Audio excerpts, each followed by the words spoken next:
Welcome to Unpopular Opinion. We have another short one today. The title: There is such a thing as being too polite. There is such a thing as being too polite. There is such a thing as being too polite. The explanation: Currently visiting my family abroad. Whilst we don't see each other often, we do know each other well and have regularly been around each other, in each other's houses, etc., and generally get along. However, as soon as everyone gets together, no one has an opinion anymore. What do you want for dinner? Don't mind. What time do you want to go out? Don't mind. And so it continues. No one wants to upset anyone with their views, so nothing gets decided and nothing ever happens.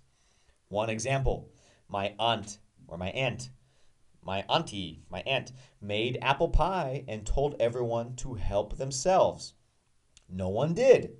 When we got back to my grandma's house, my nan's house, my husband said he was still hungry, and my nan said she couldn't believe no one had any pie.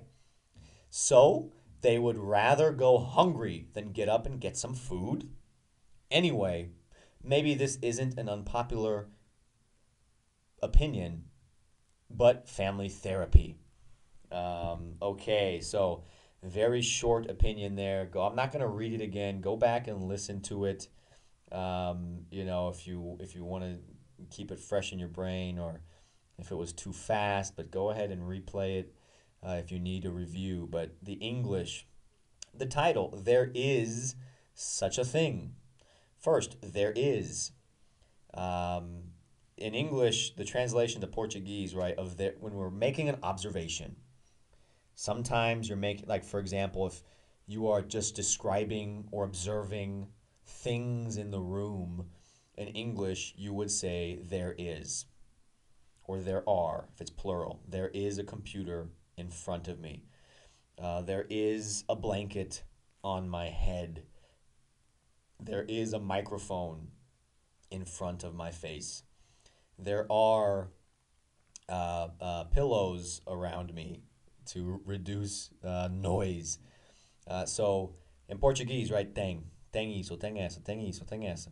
Uh, Also, there is, right? When would we translate there is as something different? Sometimes when you're making an observation, you're just commenting about the existence of something, not necessarily visible in the room, but like a concept. There is a God, or there is no God, or there is a problem, or there is no problem, right? So how do we translate that to Portuguese? You could do tem or existe. I think in this case, I think both are okay actually, but I think that the translation would be there is, or tem, or existe. So there is such a thing, tal coisa. Existe tal coisa como, or tem tal coisa como. There is such a thing as being too polite. Abroad. Currently visiting my family abroad. Abroad. Abroad would mean away, far, not near, not close. Could be another country. In American English, typically abroad mean traveling abroad, living abroad means a different country. Now, I don't even think like, if you lived in DC and you are from California, I don't think we would say living abroad. That we might say like out of town or distant, but abroad is almost in my world. Abroad is a different country, or typically just very far, but very far. Whilst, eh, you'll never need to use the word whilst, WHILST. We just say while. Currently visiting my family abroad or out of the country. Y enquanto, right? While we don't see each other often, we do know each other very well. What else can we squeeze out of this short opinion? Um, don't want to go out. Don't mind. What do you want for dinner? Don't mind. So it continues. Upset. No one wants to upset anyone. Upset, one word. Upset. To make someone mad, aggravate, disturb, to frustrate. Upset we use for feelings, like emotions, and it's a general word, right? If I say I'm upset, it could be sad, it could be mad, it could be frustrated, it could be a little bit depressed. It's a general word for not content, not happy. We also use it for body parts, right? Stomach, like, typically the stomach, not anything else, which I guess is not a body part. But your stomach can be upset, meaning it hurts. You have a tummy ache. Um, what else can we squeeze out? My aunt made apple pie. Go back to my nan. I don't use this word in my family. In my experience, I had friends who they call their grandma, their Grammy, nana, or nan. This is Nan. I don't use that word personally, but yeah, it seems to be common in the English speaking world, nana. My nan said she couldn't believe no one had pie. They would rather, Rather, so they would rather, at least preferia, they would prefer, right? There's a big group of questions English teachers love to ask. Would you rather? Would you rather drink Coca Cola or Pepsi? Would you rather vacation at the beach or in the mountains?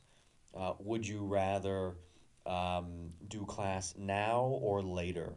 Right? So rather is a like prefer, and the answer could be the same, right? I would rather, or I'd rather drink Coke than Pepsi.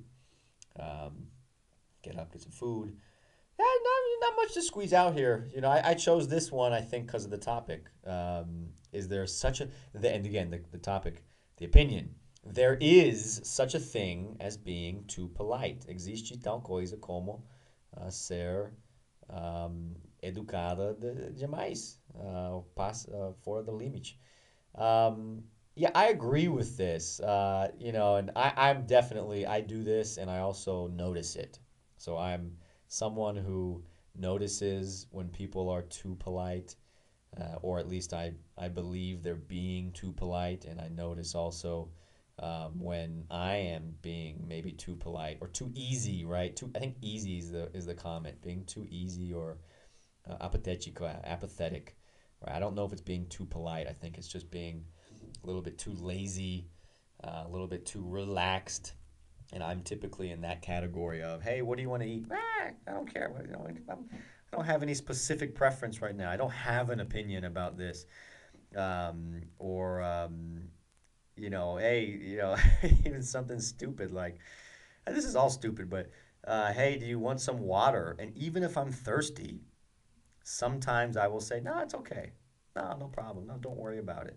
No, no, no, I'm fine. I'm thirsty, but for some reason, my brain goes to just say no. Don't make someone do work for you. That's uncomfortable. That for me is the discomfort. So feeling like someone needs to, or someone feels like they need to do something for me makes me uncomfortable. The examples they gave, yeah, this is a classic, man. I live in Brazil, and I've gone to many family parties. I have a baby. The mother of my baby, I'm very close to her family, and I've been there for many parties, right? Excuse me. And on many occasions, sometimes because I'm genuinely not hungry, but there's something that someone asks me if I want or need something, and my go-to, my automatic response is no, no problem, no, no, don't worry about it. And then, just like in this example, I get home, I go, fuck, I'm hungry. I should have eaten more. Or, God, I should have had more cake or something. Man, I should have said yes to that. So, what do you think? Is there such a thing? Is it possible to be too polite? Is there such a thing as being too polite? And if there is, what are your examples? Right? Where are you being too polite or too easy?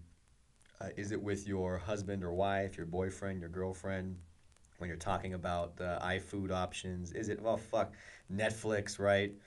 What do you want to watch? I don't care. Or I no, you can choose. That's the worst three words in the Netflix era. You can choose. Like, oh my God, don't make me choose. Just choose something for me. I don't want to. Where's the cable remote? Yeah, so tell me about the moments where you feel the pressure to say no or to be easy, or when you notice that people are being too polite or disagree with us.